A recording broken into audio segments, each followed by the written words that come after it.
So the last note dealt with Jesus washing his disciples' feet, right? Okay. Peace. The word peace is central to the risen Jesus' message. The Gospel of John, of course, after the Lord's Supper, or the Last Supper with his disciples, we've talked about that on a couple of previous occasions, how that got transformed into a new memorial, kind of something that followers of Christ for centuries have done to remember what Christ did. That Passover supper got transformed into a Lord's, what is called the Lord's Supper, and people will eat bread and drink wine or juice, and they do that as a remembrance of Christ. Jesus said, "Do this in remembrance of me," and so people do that, right up until today. And it's very significant. In fact, it's those tangible things that help people to realize sometimes, the truths about that. It was a Lord's Supper. My wife, it was a Lord's Supper that when she was in high school, that she was talking with someone from a different denomination. And they were talking, and I think she was on a trip with them, and they did the Lord's Supper together. They took bread and they drank, the fruit of the vine to remember Christ. And they began to ask her, well, what does your church, do? How do they, because different churches practice the Lord's Supper different ways. But that was really probably a key component that caused her to be curious and start asking her family and her friends that were Christians and pastor at the church at that time and so forth, and was a turning point for her in terms of, perked her curiosity and really caused her to begin to investigate and then to understand and to therefore do these things with more meaning, of course. Okay, and so then after the Lord's Supper, and then you have the Passion Week, and you have Jesus, being crucified, being executed, and then you have him, rising again on the third day. We've seen it in Matthew and Mark and Luke, and John describes it as well. And the textbook points out that peace, now getting back to the note, after chasing that rabbit a little bit, peace is central to the risen Jesus' message when he meets his disciples behind locked doors.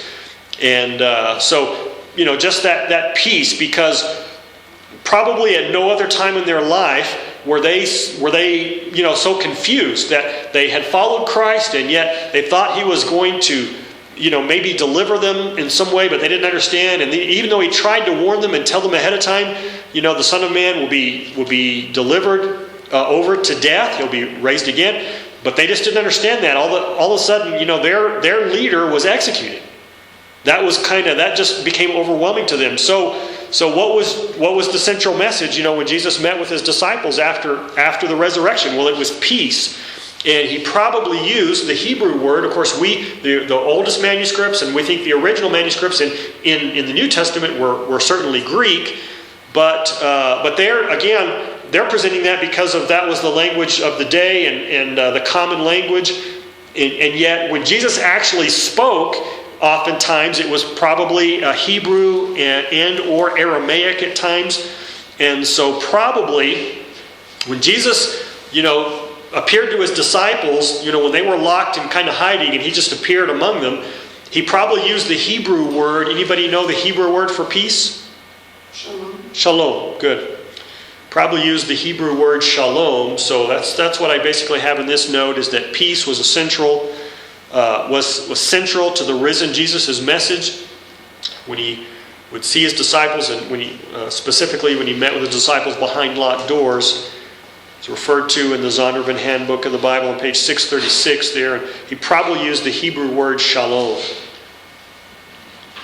which is again just another reminder that that the New Testament culture was directly coming right out of the Hebrew culture. Okay. In John, we just want to emphasize this because John does it so well, and we've talked about it a little bit before, but But Jesus commanded his followers in this fourth Gospel of John and elsewhere, but we'll look at a couple, just 2 verses in John here. Jesus commanded his followers to love one another and even to love their enemies. Constant reminder that, we already talked about the greatest commandments, which, love God with all your heart, strength, mind, and soul, love your neighbor as yourself. Jesus would sometimes tell us, we're going to look at a couple verses, like I said, and a little bit later in John chapter 13, but Jesus commanded his followers to love one another and even to love their enemies. And I'm going to give you a verse in Luke to remind you that Jesus told his disciples to love their enemies. And again, sometimes people have a misunderstanding of Christianity in general because of how Christians have acted in history. People who are antagonistic, against Christianity will like to bring up things like the Crusades, where you had Christian armies, killing people. And then, or they'll talk about the Inquisitions in Spain, where you had Christians torturing others, so-called Christians. But so when Christianity was united with a government, sometimes you have governments doing the kinds of things governments do, go to war and stuff like that. And so some think that Christianity is not something they want to have anything to do with because of those things. And I would say that's completely understandable because, there were some, in the Crusades and in the Inquisitions and other times in history, you have Christians, especially when the representatives of governments are tied in with a government, doing things that are wrong and very self-serving and very egocentric. And yet, that's why it's important, to look at the New Testament. If you look at the New Testament, or you look at the, there are founders of religions where that their followers are going to war, but you can look back at the founders of those religions, and sure enough, that's what the founder of the religion told them to do, and even started doing. For instance, Islam. Even while Muhammad was still alive, they were converting people through warfare. Convert or die. But if you look at the founding documents of Christianity and you look at the teachings of Jesus, you realize there's a huge disconnect. There's a huge incongruence between the Crusades and the Inquisitions and what Jesus actually taught. And so, Jesus did not teach, warfare Jesus did talk about, and the New Testament does talk about government having a place. And so, certainly hope I think all people would hope that there would be no warfare, but this is really not addressing the question of if all warfare is wrong. Many people who believe the New Testament believe that, defending your country, defending innocent people is a valid, thing to go to war for. And we're grateful for people who have fought for us to have freedom. But, not just, but there's certainly the New Testament does not teach anywhere that warfare is a means of converting people, that you kill all the people who disagree with you and so forth. That is certainly not a method that Jesus ever used, nor did he teach that. He taught his followers to love one another and even to love their enemies. So I told you we would read 2 verses in John, so that would be John 13, 34, and 35. And then I'll give you another reference in Luke, but we won't take time to read it. So John 13, we already read the first 20 verses. We'll jump down to verse 34. And Jesus said, "A new commandment I give you, that you love one another just as I have loved you. You also are to love one another." Now remember, the way Jesus loved his disciples was that he eventually, they didn't know it at this point, but he would love them enough to die for them. And so we're talking about an extraordinary and unconditional and a radical, sacrificial level of love. And he says, just as I have loved you, so you also are to love one another. And he says, by this all people will know that you are my disciples, if you have love for one another. So, that was Jesus' intention and plan, that his followers would love each other. And then the reference in Luke is Luke 6:27. Luke 6:27. which is one of a couple of different places where Jesus tells his disciples to love their enemies. It also says it in Matthew 6, I believe, or no, Matthew 5. Okay. Here's kind of almost a silly question, but anyway, let's go ahead and get this down and talk about some of the modern writings that have said things. Who is right about whether or not Mary Magdalene? Who is right about whether or not Mary Magdalene is the prostitute who anoints Jesus in Luke 7? Who is right about whether or not Mary Magdalene is the prostitute who anoints Jesus in Luke 7? Is it the Da Vinci Code? A relatively modern book, although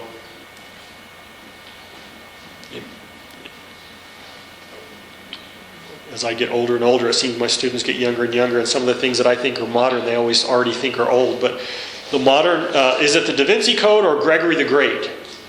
And the Zondervan Handbook of the Bible kind of just briefly addresses this on page 640, and I just thought it was kind of ironic or humorous about who was right about this.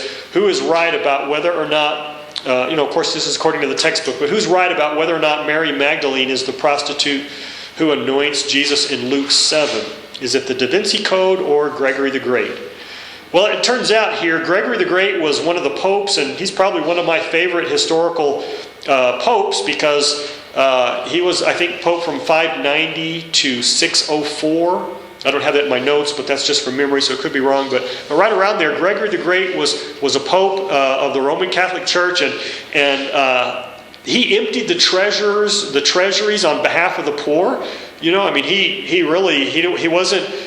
There were some people in religious leadership in history that were pathetically unchristian in the way, but there were some great leaders also, and Gregory really was, we talked about Herod the Great was not very great from a benevolent perspective, but Gregory the Great was really a benevolent person. He wanted to help people, he wanted to help the poor, so it appears that he, was certainly trying to follow the actual teachings of Christ from the New Testament, and that's refreshing because that doesn't always happen as we've talked about with crusades and so forth. So and so he was a good character. I think that he was one that I would evaluate very favorably in terms of how he tried to follow the teachings of Christ in many ways. And yet, the answer to this question is the Da Vinci Code is probably right about this one, and I believe, if I'm remembering right, it's been a while since I've gone through this book in the intense manner that you go through a book the first time you go through it. But saying that Mary Magdalene is not the prostitute who anoints Jesus in Luke 7. Gregory the Great, if I remember right, if I'm getting this straight, Gregory the Great said that she was, and that in fact probably she was not. Now, I would also say to you, if you have read the Da Vinci Code, or that's probably about all that they got right. So I'm not saying that Da Vinci Code is something that's worth buying if you have never heard of it before. I really don't think it is worth buying, but nonetheless, there's always people who, again, as I've mentioned before, they come up with a theory and they're breaking a code or something, and they're finding, these extraordinary things you can do with the Hebrew alphabet and find all these hidden codes in the Bible or in the Old Testament or something. And they sell a lot of, books, and they make a lot of money. And then other scholars will begin to review their material and say, well, what about this and what about that? And here's an inconsistency, and this is wrong and that's wrong. And so, those things are kind of like a flash in the pan, and then they're gone. And like here, just a few years later, out of those of you that are here today, has any of you even heard of the Da Vinci Code? Okay, all right, so you've heard of it, so it's not that old. But again, it's not anywhere near as popular as it was a few years ago because, again, of scholarly review, and even people who are not, what you would call conservative or Bible believing or evangelical have pointed out flaws in the logic and so forth. So, I put that in there just kind of for irony that the Da Vinci Code was right and Gregory the Great was wrong. But note that I'm not saying that Da Vinci Code is right all the time. Gregory the Great is wrong all the time. It's the opposite, which is kind of why I wanted to include it. Okay, next question. Kind of tied in with that last one, but anyway. From whom did Jesus drive out 7 demons, and who was also the first witness at the empty tomb where Jesus was buried? From whom did Jesus drive out 7 demons, and who was also, same answer, same person, who was also the first witness at the empty tomb where Jesus was buried?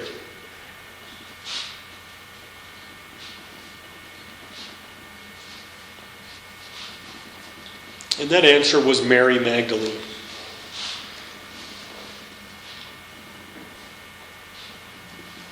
And so in the Zondervan Handbook of the Bible, page 640, 641.